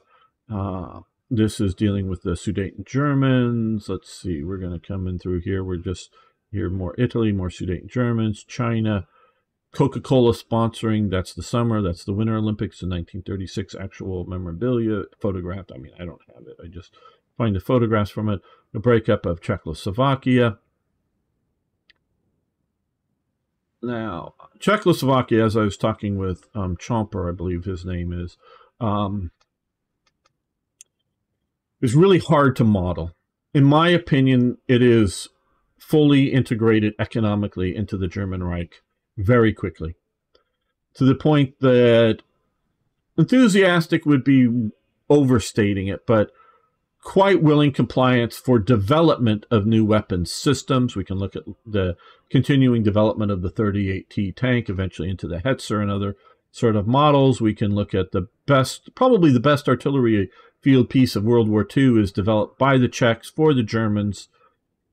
The prototypes are being done in early 1945, never really put into mass production because, again, the system is collapsing, and it is more modern than anything else used by the U.S., by Germany, or anything else. So they're developing these production. Their small arms uses the German caliber.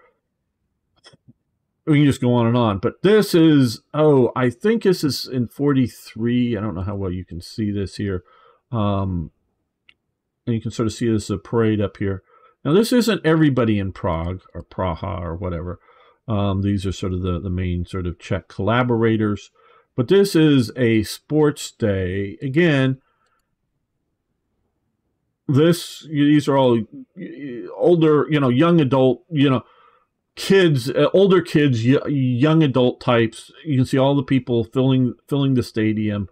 Maybe not every single seat, but it is, if you see the original stuff, it is fairly full of spectators.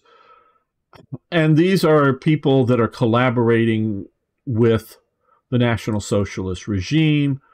Are all these ideological Nazis? No. There was a pseudo-Nazi party, well, there was a Nazi-type party going on in Czechoslovakia that was very collaborative. I don't know what all these beliefs of all of these youth and their parents are, but they are collaborating in that they're doing this massive sports day in like 1942, 1943, in the midst of the war. This is not entirely jackboot oppression. Yes, I do know that in 1939, there's some mass demonstrations against some of the German, not that they're mass demonstrating really, I mean, they are sort of are, it's entirely German occupation, but over arresting or shooting some university students or something. So yeah, there is pushback, and there's definitely, and they don't draft Czechs into the army. When Germany comes in and occupies Bohemia and Moravia, that's not the Sudetenland, not Slovakia, it's sort of the core of Czechoslovakia. When Germany occupies those territories, and over the first sort of year of occupation, basically everyone needs to get a new identity card. And you can then, you can identify in sort of in a modern way, you can identify however you want to, so long as you can convince a German. And this goes on especially in Poland, and especially in the parts of Poland that were formerly in the German Empire. If you want to identify as a German, and you can speak some German to the degree to satisfy the clerk behind the table, and especially from reading some of the stuff in for Poland, but I don't, and there were lots. The intellectual, my understanding, the intellectual language of Prague had been German until the Sudeten crisis comes up. If you wanted to be intellectual, you spoke German, and that's left over from the Austro-Hungarian Empire. And so unless you didn't want to be thought of as a peasant or whatever in Prague, in the urbanites, you would speak to people in German. Now, once the Sudeten Germans started to act up, the sort of Czech national spirit kicks in, and people don't want to be associated with German, so they start speaking more and more in Czech. A lot of bilingual people.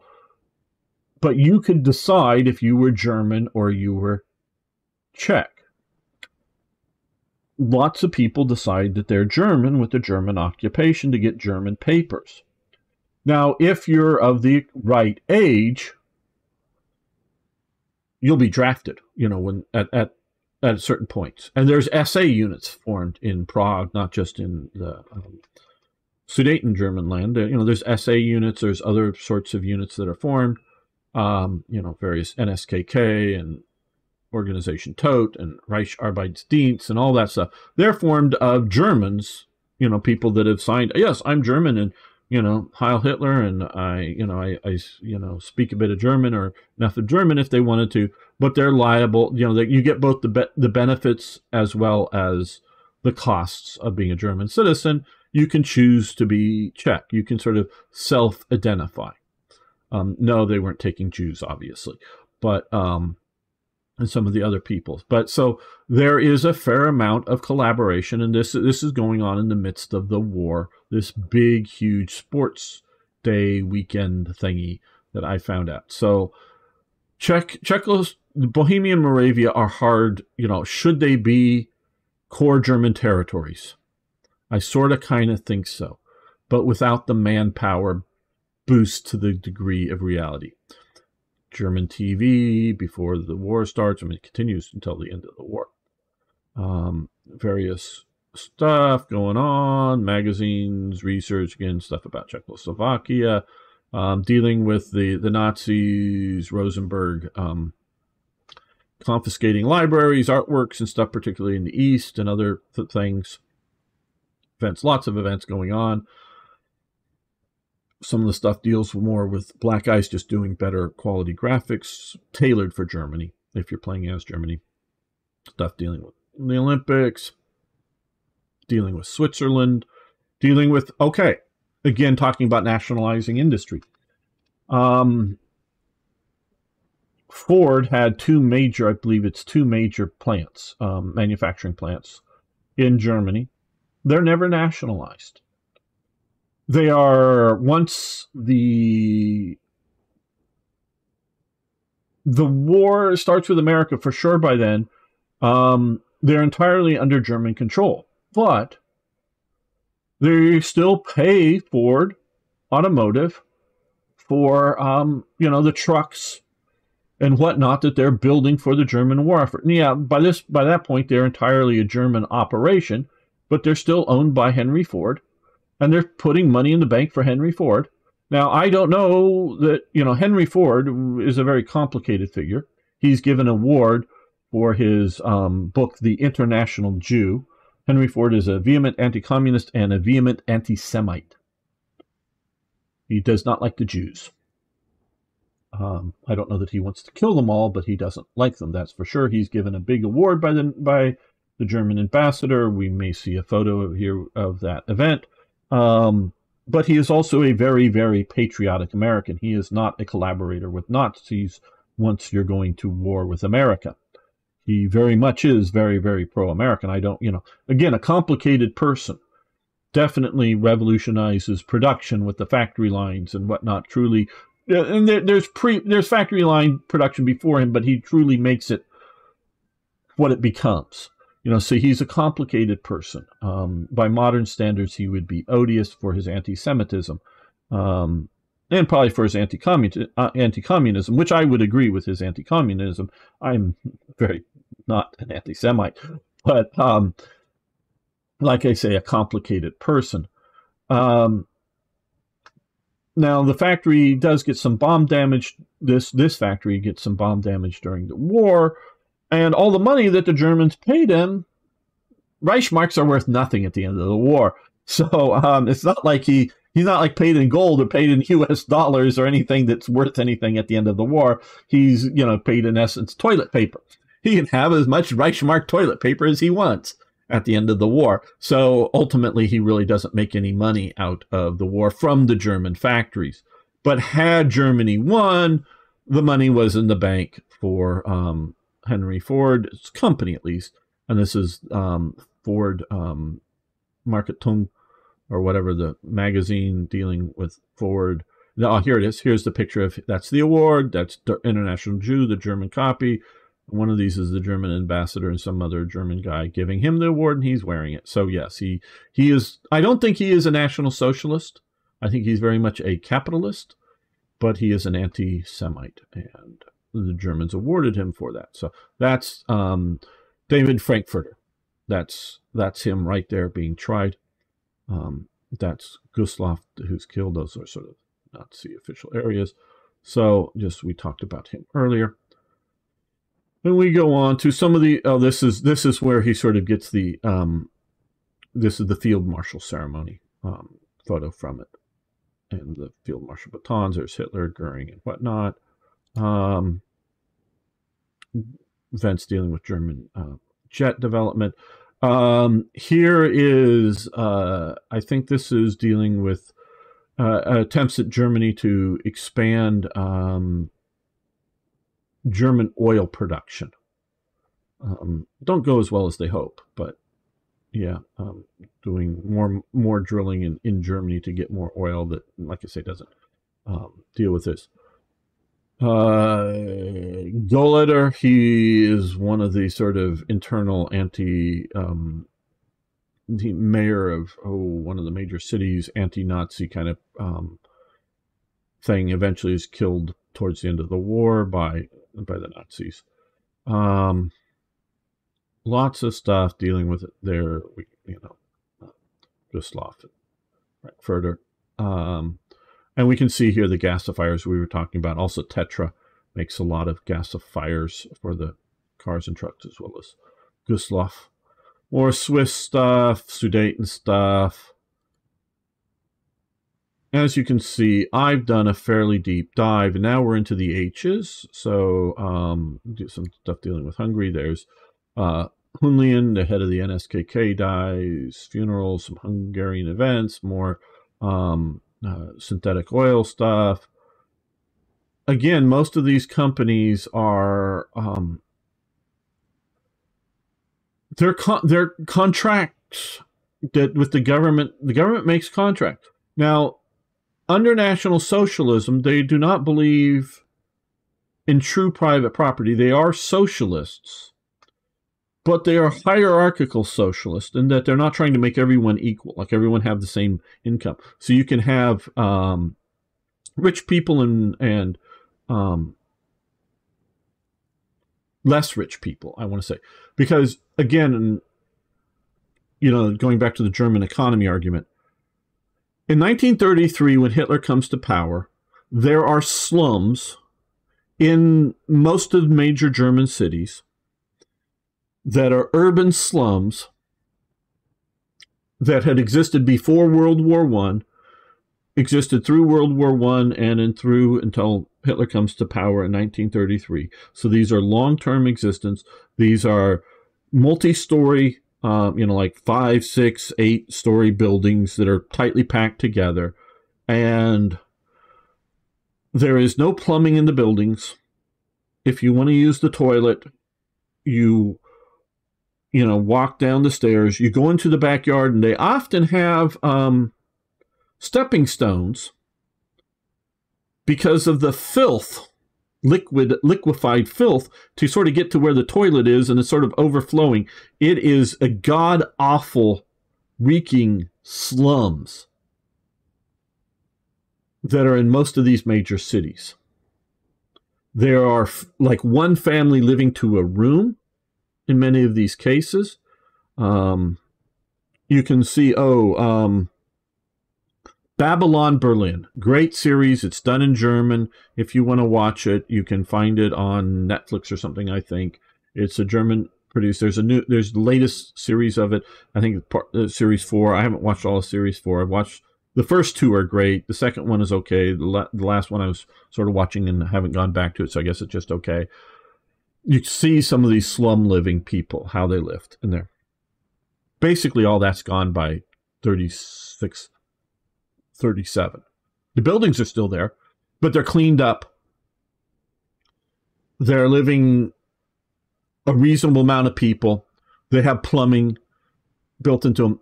The Nazis, for the right types of people, there are still some of the, wrong types of people slums. Those still exist, but they're for the wrong types of people, Jews and others. Germany has gone through a massive house building effort to get, the right types of people housed. They work with the Bauhaus architectural movement at sort of efficiency building of efficiency houses around areas. So it's socialist in the idea that if you misuse your resources that you control, the government has the right to either take them or away from you, or take over the management of the resources. So It's mostly not coming in and, oh, that land, we're going to build a housing project there. We're nationalizing it. No, it's mostly like, hey, we're coming in, we're buying that land from you. And, you know, paying the people off at reasonable here. Now, this is just stopped on Hitler's paying the ex-Kaiser's bills when he's in exile in the Netherlands. Well, that's more the German government, not so much Hitler, but it's just an American headline. For it, again, more about Volkswagen, occupation events for various Soviet cities, dealing with that's what the Germans hate degenerate art so much they put a art show on of degenerate art, and it travels around Germany. And it's so popular they keep doing it every year, and many people show up to it. So it's sort of weird. But so yeah, dealing with more of this stuff. Little Heart's book, events, various Japanese events. This is Germany, I forget what year, making this artificial lake. And so and with my mod, I actually sort of buff Germany up, but then I make them pay for building civil development projects to build a big artificial, after it opened, you know, an shallow artificial boating lake kind of thing in park and whatnot. They're doing a lot of that type of stuff under the National Socialists, as well as, now we're into the M's, as well as war production. And with my mod, some stuff is not choiced, other stuff has choices but negative effects if you don't do them, you know, as in losing equivalent of, you know, losing, you know, popular, what had been popular support that have now sort of gone into stability and war support. That would be just maybe losing a little bit of stability or whatever. Dealing with the Munchausen movie, great movie. If you want to see a great movie, Munchausen, starring Hans Albert, great movie. It's in German. You can find it on YouTube, I believe. You used to be able to, with subtitles, made during the National Socialist regime, but great movie. Not as good as Terry Gilliam's The Adventures of Baron von Munchausen, or whatever it's called, but good movie. Nazi parties, you know, as in fun times. Again, occupation events. These type of events pop up with photos, so you can see that's a burnt out building. And captured churches. When you occupied certain Russian cities, events would pop up with maybe a little bit of like more war support or something kind of thing. You know, if you're making good success. Dealing with stuff. More occupation events, dealing with Todt and what he was doing in the West Wall, and organization Todt military formations and whatnot are forming later in the war after Todt's dead. But the big Paris exposition, Germany's contribution to it. This is just sort of, this is my research into National Socialism. And, you know, I know you have the access to the Portuguese tungsten, which is good in the mod. That's sort of what that event is dealing with. This is Rab of Siemens in Nanking, who does scathing reports on the incident in Nanking. I don't want to get demonetized because China doesn't want me to, or YouTube doesn't want me to say it because China doesn't want me to say it. So yeah, some, you know, a lot of flavor events give you an idea of what it's like to live in National Socialist Germany before and during the war, and some of the stuff around it. Training up of the SA. Okay, now here's the Shell Plan. Again, we talk about nationalization. And we talk about National Socialism. Hitler was not a capitalist. Hitler does not like centralized planned economies either. That is how National Socialism, there's many ways, but National Socialism is different than fascism, different than International Socialism or communism or whatever you want to say. in Marxist socialism in that it's leveling and wanting to do planned economies. Hitler does not like planned economies. Now, he eventually, in essence, gets one under Speer because of pressures of the war. Again, totaler Krieg, total war, and the economic efforts that are going into that, that becomes centralized planned economies. So yes, it becomes that because of the necessities of the war. But that is not what National Socialism is about. Now, mentioning all of that, there's the Shell Plan. I'm going to, and it's in the mod and it's talked about and it's researched, and that's correct there. But there's something like 137 is a number that's popping into my head, but it's something like that. Different motorcycles being made in Germany in like 1936. Small manufacturers, large manufacturers, and we're not talking, minor changes between the motorcycles, but significant different motors, different setup systems, and not like, I'm not talking like for motorcycles, does it have red paint or green paint, or does it have a sidecar or not have a sidecar? What the Shell Plan does, and it doesn't just do motorcycles, it does trucks and automobiles as well, and there's a bunch of them, but it goes from something like 130 down to like 30 different motorcycles. And similarly with the trucks. And what they do is, Shell here, who writes a book, you can read his book, it's published in English, about military tactics. I've read part of it. But it's trying to rationalize. So what it does to continue to not, there'll be negative tax consequences or something, industrialist, if you don't rationalize, streamline your numbers of different types of motorcycles and trucks and cars to be made. It's not like you can't have a truck with a flatbed on it and a different truck with a, enclosed rear cab, and a different truck that I don't know is refrigerated or things like that. But the idea that the engine, the transmission, the basic automotive function are just going to be several basic types. And they can be different types, and they want innovation, they want competition. Hitler likes competition. Hitler likes government organizations or party organizations, and again, as time goes on, party and government merge more and more into one. But he likes the idea that there's a Reich Arbeitsdienst or Reich Labor Service, and he also likes the idea that there's an organization tote. They both do the same thing. They overlap in their functions. He likes that so that they compete with each other. Hitler likes competition. So in all areas. So he's not a capitalist. He doesn't want, quote unquote, exploitation of the people or the workers to get the lowest wages for the workers. No, but he wants companies to compete with each other so that they develop either more efficient production or better versions of trucks or whatever. He wants that competition going on in his economy, in his society, but he also doesn't want it to be to the point that it is damaging to society as he and his organization sees it.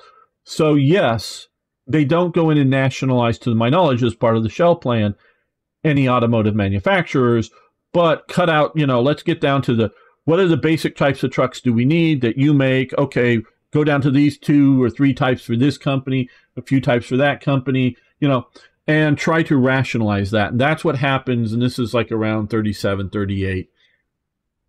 And so it streamlines production and for the coming war so that spare parts and production needs are done. So that is the kind of interference that they are doing within National Socialism, within the military. So it is, it is a socialism, but it isn't the Marxist socialism.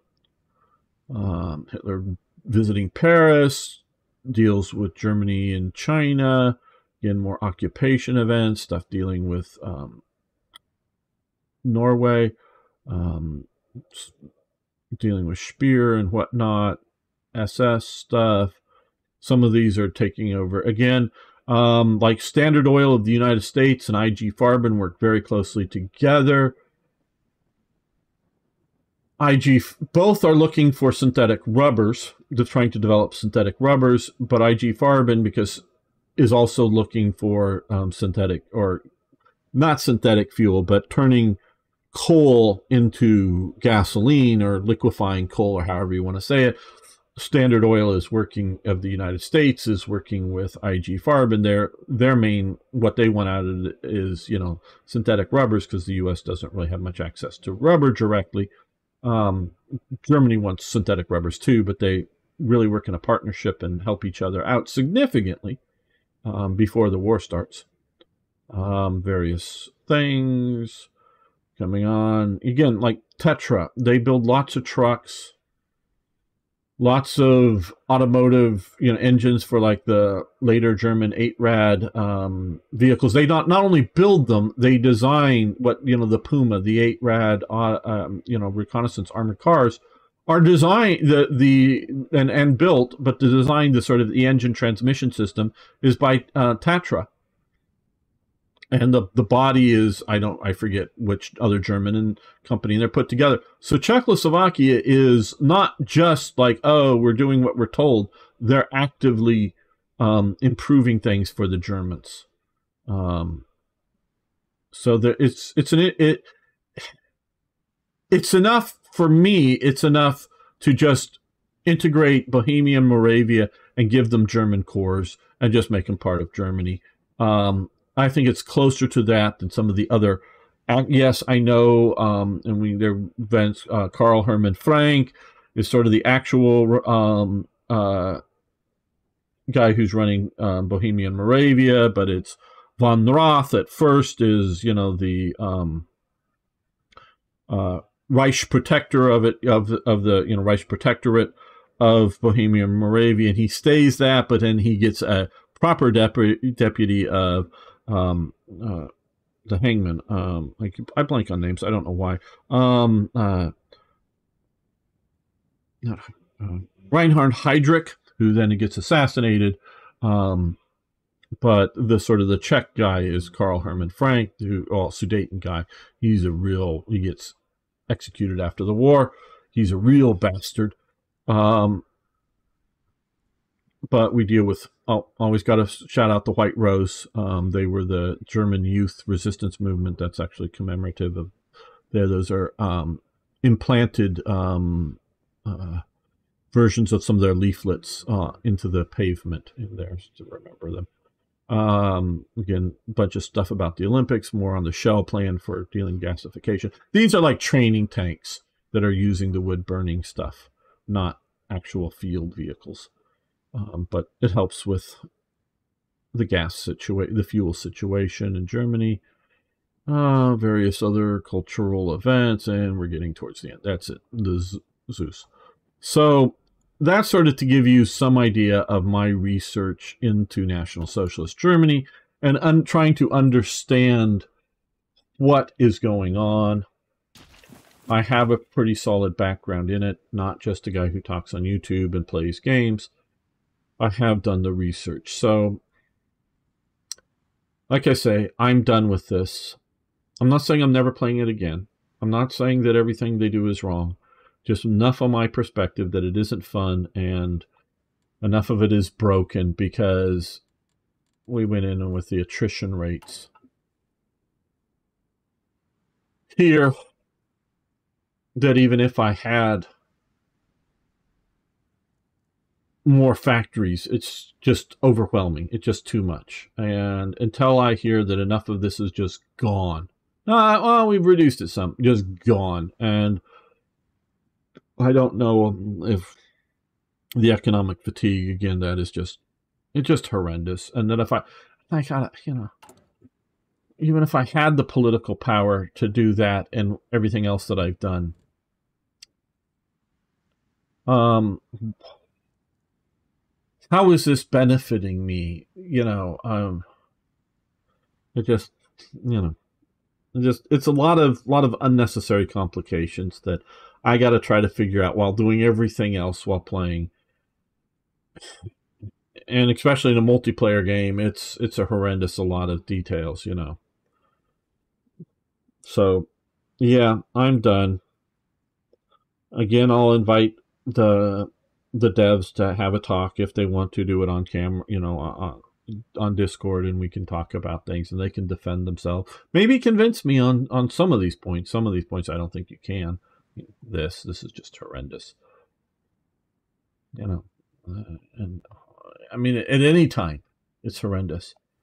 And yeah, in 41 the T-34 existed. They fucking weren't all over the front lines in large enough numbers, though. You know, so it's things like that. They should be cheap, easy to destroy tanks that are just being knocked out. Capturing equipment, I think with the game, not just the mod, the amount of captured equipment that Germany gets from Poland, Czechoslovakia, France, everywhere else is huge numbers of equipment. And I don't know that it's realistically, I don't think it's realistically modeled in the game, and it's not just that. Oh, and also this is really, the whole Finland thing is really fucked up. Try to get them into the alliance, they come in and then they pop out, they don't stay there. I can't move in German forces. That was just another sort of mess up in the thing, and I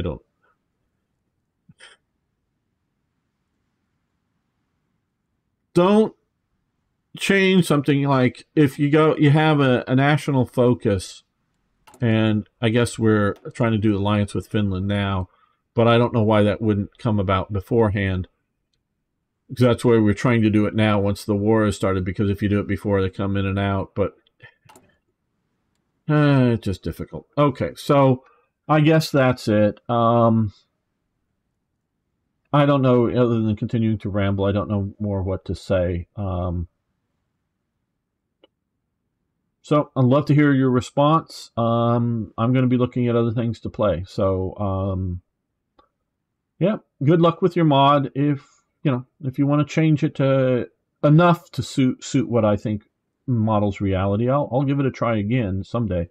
But and I'm not trying to like super pressure you. If you just go, we just disagree, and then we just both disagree, and we part our ways. I mean, that's it. And friendly, I mean, I think some of the stuff is fucked up, but as friends, I'll just part ways. So thanks, everyone.